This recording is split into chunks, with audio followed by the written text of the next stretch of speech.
We would like to start this afternoon with a closer look on the consumer's perspective on superfoods. What do they refer superfoods and what do they expect from it? Do they really expect a benefit for their health? Mark Lohmann heads the division Risks of Sociology and Risk-Benefit Assessment here at BFR in Berlin. And he's got some data on this question for us, since the BFR has done a survey in Germany to find out what people think superfood is and what can it contribute to their health and well-being. Thanks so much sharing the results for it with us, and very warm welcome to you. Yeah, thanks very much for your kind introduction. So, ladies and gentlemen, in the next few minutes, I would like to present to you factors that significantly influence public's risk-benefit perception of superfoods, and I would also like to show you how these findings can be used for risk communication. So, there are several studies investigating food that is labeled as superfood, here's the influence on the human health and also global sustainability. However, little is known about the perception of this type of food. And the few studies available show that consumers prefer food with superfood ingredients. And here the perceived advantages compared here to regular food is important for that preference. Studies have also been shown that consumers are willing to pay a premium price for superfood. However, it remains unclear here what type of food consumers think of when hearing the term superfood. And in the last decades, the products quinoa, for example, or chia seeds, they have here generated or they have experienced an enormous impact on economy. So despite the fact that these data are quite old, it nevertheless shows here the present relevant market for superfoods and super drinks. Share here of total launches. And you can also see that for Europe, the most relevant market here is Germany. 9% of the new superfood products were launched in Germany here in this period from July 2016 to June 2017. Just to highlight this increase of the economic effect of superfoods, for example, chia seeds in Germany, they generated an amount of 520 euros in 2013, and sales amounted only to 20 kilograms.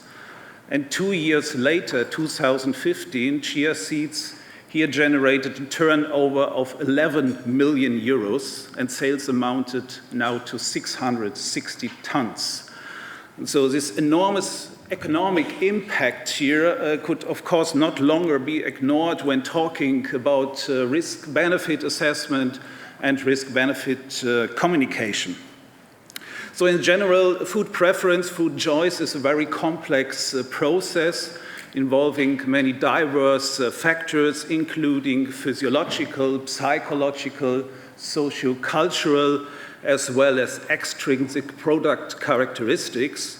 And in this context, the overall goal of social science risk research is here to find out what kind of factors and what extent here are involved in the subjective risk-benefit that has a direct impact on the attitude, acceptance, and therefore also on the food choice. So in concrete, it means that here with the help of methods in social science, it is investigated how information are processed by the consumers, what kind of effect scientific uncertainty has, or political views, or the trust in the state consumer protection.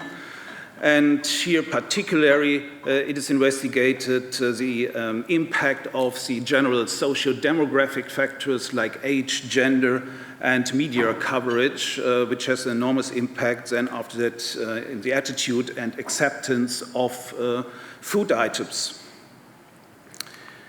We have to deal here in Germany and in many other parts in Europe with another factor. It's called the myth of benign nature. So people here overestimate the risk from synthetic chemicals and underestimate the risk from natural products. And so the products coming from nature are not really associated with a health risk, and this is called the intuitive toxicology, and leads to a permanent underestimation of foodborne infections. So, for example, everyone has experience with diarrhea, vomiting. It belongs to nature and it's expected. And, of course, not pesticide residues in food, for example. The most common theory to explain this factor is that people here have a pronounced tendency to naturalism and to romanticism, and that's why advertising in this context works very well. So we are very happy to see a teddy bear steering milk in a beautiful mountain area, whereas in contrast, for example, in the United States, for the same product, a cyborg is shown which controls the food production process with a tablet PC. So for the United States, for example, because there's a great contrast in perception, only few available studies here mention the risk perception. It is concluded that people in the United States perceived here superfood as an additional, let's say, energizer, vitalizer, stabilizer, and cognitive optimizer. Doesn't matter whether it comes from nature or not. So in order to provide a piece of the puzzle in the overall picture of the risk-benefit perception of superfoods, the BFR conducted a representative survey. It was an online survey with a total of 1,006 people.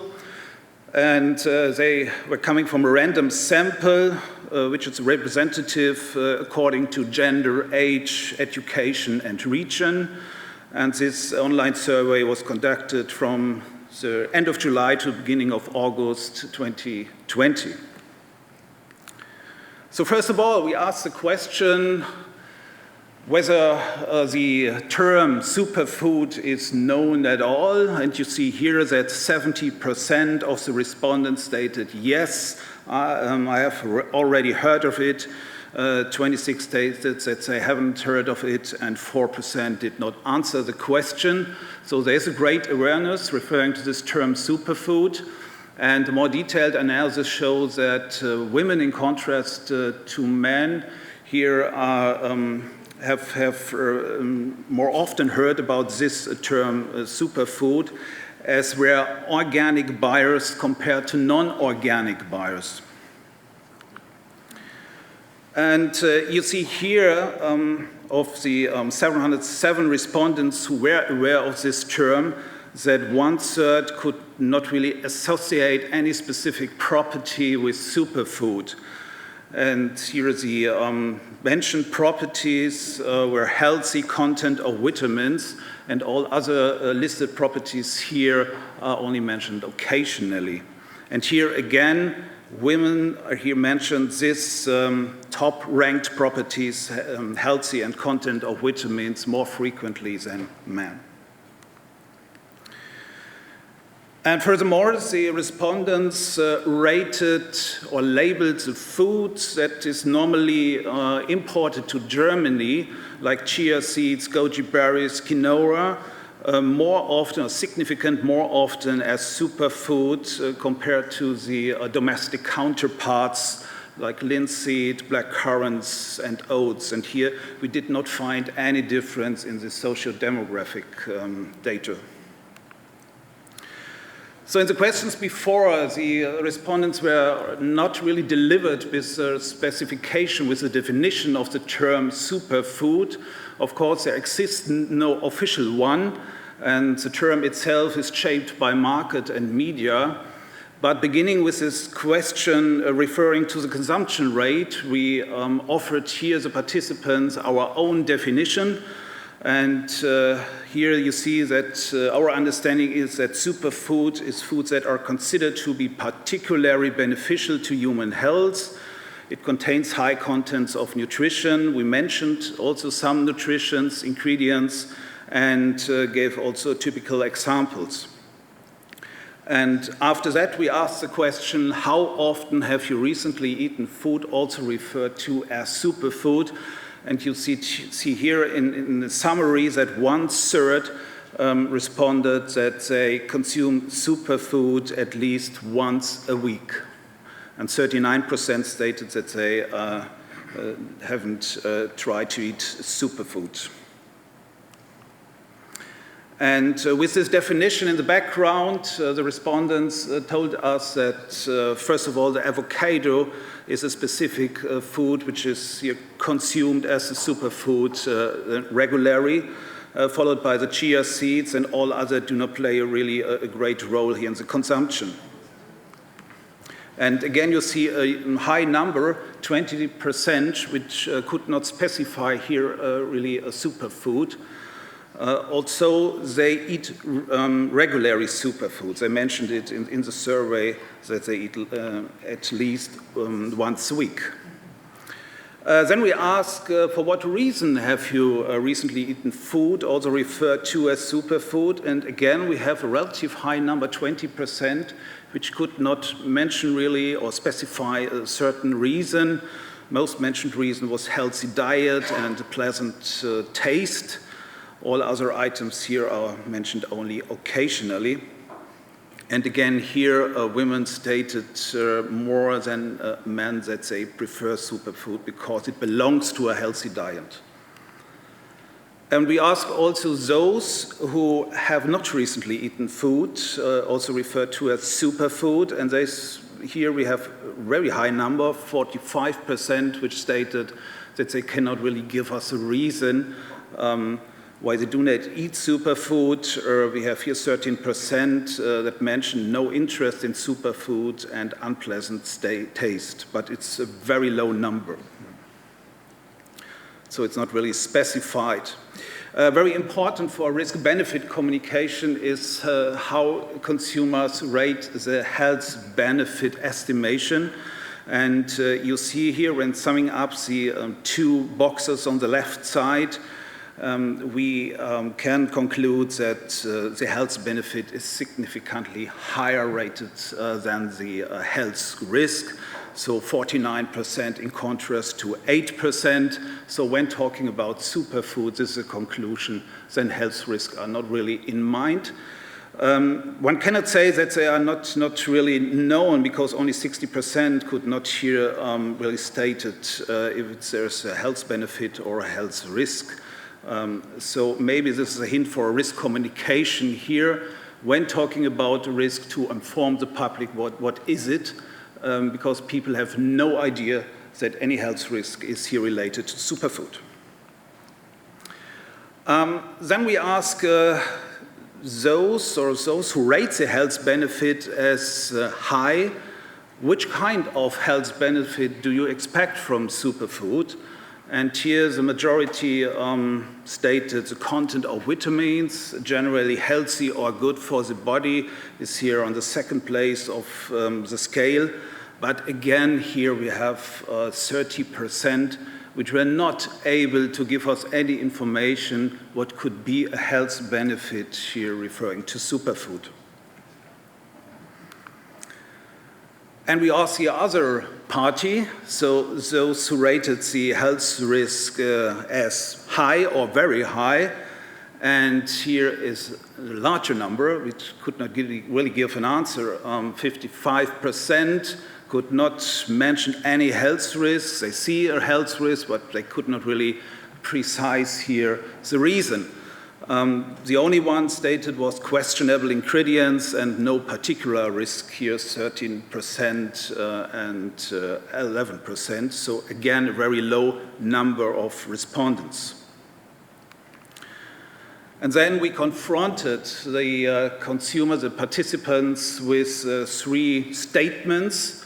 And we asked them to rate this statement from strongly agree to strongly disagree. The first one was superfoods are part of a health-conscious diet. Second, superfoods are foods of particularly high quality And last one, the term superfood is an invention of the advertising industry. You see here for the first one that superfood is a part of a health-conscious diet. Nearly 50% of the respondents agreed with this statement, that superfoods are foods of particularly high quality. 38% stated this is true. That is an invention of the advertising industry. This term also nearly 50% here have to agree with this statement. We found out by a further analysis that it has no influence on the risk-benefit assessment. So people belonging to this group here, which agree with the term superfood is an invention of the advertising industry, rated also the health benefit as very high and consume superfood also very frequently. So although they know it has no influence on the risk-benefit assessment. And finally, we ask about the level of knowledge with respect to superfood. And again, we offered 3 statements. First, the health properties of superfoods have been scientifically proven. And here, 42% stated, yes, that is the case. It's, of course, a wrong statement. And superfood products are tested for health safety before they enter the German market. Again, 40% stated that's the truth. Even if it's also it's a false statement. People can get certain nutritions only by consuming superfood. Surprisingly, even 25% here answered this is true. So also a hint for risk communication, which we can derive here from these results, that one should give information about the legal aspects of superfoods, for example, and to compare here the nutrition value with domestic counterparts. It was also a possibility for risk-benefit communication. So this rating here is too high, so one can say that the level of knowledge is quite low concerning superfood. We have asked additional questions, and the overall picture was one has to really inform the public about properties and legal aspects. So with this survey, we were also able to identify target groups for risk-benefit communication. It's just a summary here. We found out concerning the consumption rate and in detail at least once a week that female consume more in higher rate superfoods than men, and the same in the comparison organic buyers to non-organic buyers. Here we found a higher frequency of the consumption in the group of the organic buyers. Then asking about the health benefit perception, also female stated here more frequently than men that superfood is combined with a health benefit. And again, the same when compare organic buyers with non-organic buyers. So there seems to be a target group also for this risk-benefit communication, which consists of women, younger people, and organic buyers. So in summary, what can we conclude from this survey? We know that there is awareness with referring to the term superfood, so it's not necessary to explain it really that it exists. So here the population is aware of this term. 1/3 reported that they consume superfood at least once a week, and most of them associated positive food properties such as healthy and contains vitamins. And the health benefit is by far rated to much higher than the potential health risk. Imported foods were more likely to be labeled as superfood. Some of the superfood consumers stated also that it's an indispensable source for meeting nutritional needs, absolutely essential for everyday meal. And here we have also, concerning the level of knowledge, information need. 40% believes that the health effects of superfoods have been scientifically proven, what is really not the case, and that it has been tested before entering the market. And nearly 50% mentioned that superfood is an invention of the advertising industry, but it doesn't matter. No influence was here found concerning the health benefit assessment, concerning the consumption rate. It is accepted, it's a term, but doesn't matter. And as I mentioned, we could also here identify a target group which can directly reach by the risk-benefit communication. So this is one first step with respect to find out here the perception of the superfoods. In general, one can say risk communication has not the aim to convince people whether a risk is acceptable or unacceptable from the scientific point of view. Risk communication has more the aim here to establish a dialogue to prevent conflicts, to prevent misunderstandings.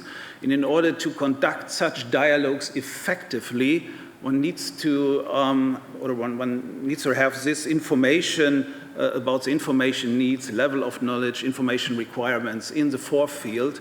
And this is the first step here in Germany. And we plan to make here further surveys, maybe focus group interviews, to find out more about the motivation and understanding of this term superfood. Yeah, thanks very much. First of all, to my colleagues, which provided me with coffee and cake every day. No, it's not the case. They did all the work. Thanks very much for that, and I thank you for your attention.